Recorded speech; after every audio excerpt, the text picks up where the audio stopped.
सुहास खाकर इनका सवाल है कि एच.एस. रावत नाम के एक ज्योतिषी है जो टीवी पर कहते हैं, बाकी सोशल मीडिया पर भी कहते हैं कि ज्योतिषीय विज्ञान है, तो उन पर कोई कार्रवाई की जा सकती है क्या? भाई, हमारे देश में कुछ भी बोलने के लिए कैसी क्या कार्रवाई की जा सकती है? कोई अगर कहता है कि ज्योतिष विज्ञान है, तो ये कहने का उसको अधिकार है। हम ज्यादा से ज्यादा उसको चैलेंज कर सकते हैं कि भाई ज्योतिष विज्ञान है तो सिद्ध करो, जो हमने ऑलरेडी किया था और करते आए आज तक। जैसे नागपुर यूनिवर्सिटी में ज्योतिष के कोर्सेज शुरू होने वाले थे मुरली मनोहर जोशी के जमाने में, यानी अटल बिहारी वाजपेयी के फर्स्ट गवर्नमेंट के जमाने में।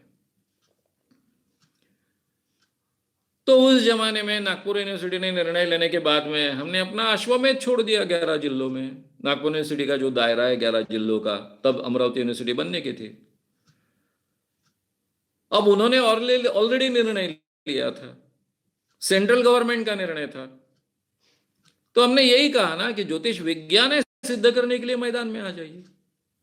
गांव गांव में आह्वान दिया, हर डिस्ट्रिक्ट प्लेस में 2 दिन के व्याख्यान रखे। पहले दिन सब ज्योतिषियों को बुलाते थे, ज्योतिष का समर्थन करने वाले को बुलाते थे, और दूसरे दिन विस्तार से मैं ये विषय लोगों के सामने रखता था। उस प्रोग्राम्स का परिणाम ऐसा हुआ, उस कारण ऐसा वातावरण पूरे विदर्भ में तैयार हुआ कि नागपुर यूनिवर्सिटी ने लिया हुआ निर्णय रद्द कर दिया। अब उन दिनों में दूसरा कोई तरीका नहीं था गांव गांव में व्याख्यान करने के अलावा। पेपर कितने साथ देंगे, कितना लिखेंगे, उसके ठीक है, उनकी मर्यादा है, लेकिन हमारा मुंह है, हमारी विचार रखने की क्षमता है, हमने उसका उपयोग किया था। आज अपने हाथ में सोशल मीडिया है, तो ये जो रावत बार बार कहते हैं, उनको बार बार आह्वान डालिए ना सोशल मीडिया पर, भाई ये विज्ञान है तो सिद्ध कीजिए ना। ये विज्ञान है तो विज्ञान का पाठ कर कर क्यों नहीं सिखाया जाता? सवाल खड़े किए ना। विज्ञान है तो आपके घर के लोग जाते हैं कि नहीं हॉस्पिटल में? क्यों जाते हैं फिर? अगर ये विज्ञान है, लोगों मृत्यु पहले से तय है, जीवन पहले से तय है, उनको कहने दो कि मृत्यु तय नहीं है, जीवन यानी जन्म तय नहीं है, तो फिर ज्योतिष का हुआ?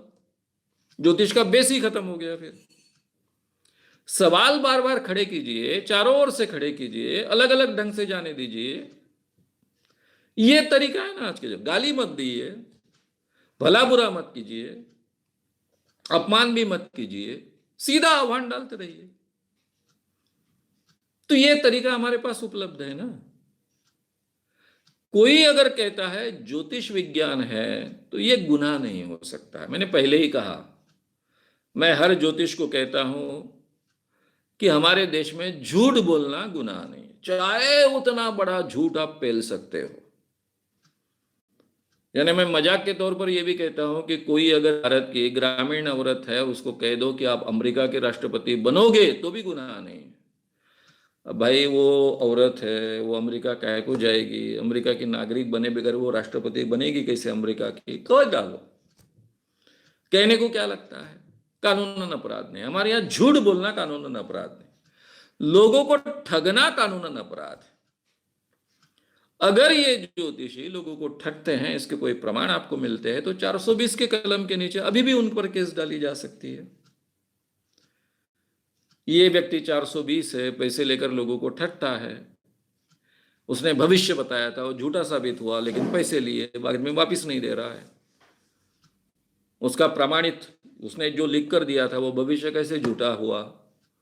इसलिए उसका लिखित लीजिए, उसका रिकॉर्डेड लीजिए, प्रूफ इकट्ठा कीजिए। ये दूसरे तरीके होते हैं। कई ज्योतिषों को हमने अंदर किया है इस ढंग से, तो अंदर भी किया जा सकता है अगर वो लोगों को ठगने का काम करता है तो ये तरीके हो सकते हैं।